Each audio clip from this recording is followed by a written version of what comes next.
if you've been around halal shops or if you've seen butcher shops that carry goat, you may have seen kind of odd looking, chunky, random looking pieces of goat. And I got to work with these recently for a video series that I'm shooting for a local farmer called Sheperd Song. And it's been really interesting.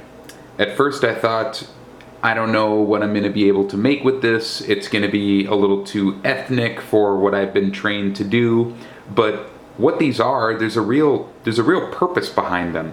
So these pieces, this is a way that anyone can process a whole goat, and all you really need is a heavy knife, and you just cut the entire carcass into these kind of roughly equal-sized pieces.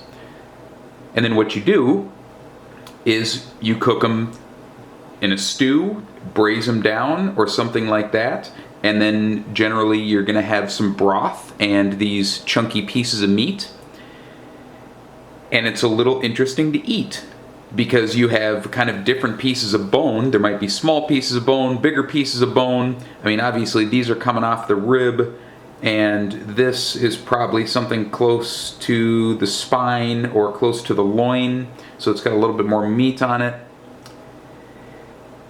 And it's a way to use the animal that is super efficient. There is really no waste when you cut up a goat like this, and it really makes sense when you take into account that goat carcasses are not very large. And in classic European methods of butchery, we cut the animal up into, some pieces are going to have bone, like a loin chop, like a little porterhouse. But mostly we're going to cut the animal up into muscles, like the leg is going to be cut up into a roast or something like that. I mean, you'll have the odd shank and loin chop, like I said.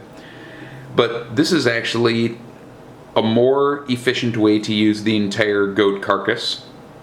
And when you consider that goat is the most widely consumed meat in the world, this is probably how most of the people around the world are consuming their goat.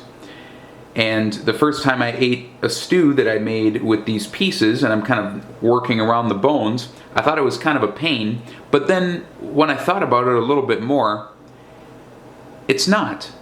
It makes you slow down.